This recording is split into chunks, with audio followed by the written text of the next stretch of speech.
New TV Telugu రెండో దశ పంచాయతీ ఎన్నికల ఫలితాలు ముఖ్యమంత్రి రేవంత్ రెడ్డి అరాచక పాలనకు చెంప పెట్టు లాంటివని బీఆర్ఎస్ వర్కింగ్ ప్రెసిడెంట్ కేటీఆర్ తీవ్ర స్థాయిలో విమర్శించారు. కాంగ్రెస్ పార్టీ అడ్డదారిలో గద్దెనెక్కిందని, ఇప్పుడు ఆ పార్టీకి రాష్ట్రంలో కాలం చెల్లిందని పల్లె ప్రజలు తమ ఓటు ద్వారా స్పష్టమైన తీర్పు ఇచ్చారని పేర్కొన్నారు. రెండో దశ పంచాయతీ ఎన్నికల్లో అద్వితీయ ఫలితాలు సాధించిన బీఆర్ఎస్ శ్రేణులకు కేటీఆర్ హృదయపూర్వక శుభాకాంక్షలు తెలిపారు. ఈ సందర్భంగా ఆయన సోషల్ మీడియాలో స్పందిస్తూ ప్రభుత్వ పెద్దలు ప్రాతినిధ్యం వహిస్తున్న నియోజకవర్గాల్లోనూ అధికార పార్టీ కోటలు బీటలు వారడం రాష్ట్రంలో మారుతున్న రాజకీయ ముఖ చిత్రానికి నిదర్శనమని పేర్కొన్నారు. ముఖ్యంగా కాంగ్రెస్ మంత్రులు ఎమ్మెల్యేల నియోజకవర్గాల్లో సైతం బీఆర్ఎస్ బలపరిచిన అభ్యర్థులు సత్తా చాటారని, ఇందుకు కృషి చేసిన పార్టీ నేతలు కార్యకర్తలకు ప్రత్యేక అభినందనలు తెలియజేశారు.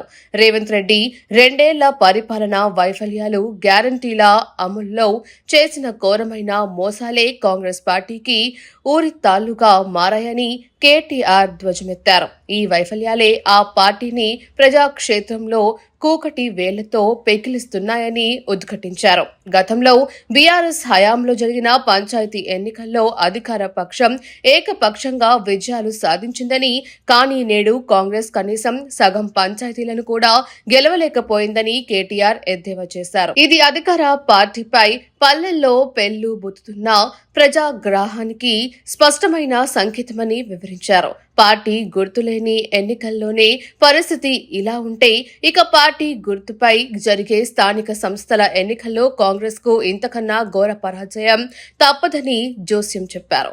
కాంగ్రెస్ అభయ హస్తం కాదని, అదొక రక్త హస్తమని రెండేళ్ల పాలనలోనే తేలిపోయిందని విమర్శించారు. అసెంబ్లీ ఎన్నికల నాటికి రేవంత్ అసమర్థ పాలనలో అధికార పార్టీ అడ్రస్ గల్లంతు కావడం ఖాయమని కేటీఆర్ అన్నారు. కాంగ్రెస్ కబంధ హస్తాల నుంచి తెలంగాణను విడిపించే పోరాటంలో తమకు అండగా నిలుస్తున్న ప్రజలకు శిరస్సు వంచి పాదాభివందనాలు తెలుపుతున్నట్లు తెలియజేశారు.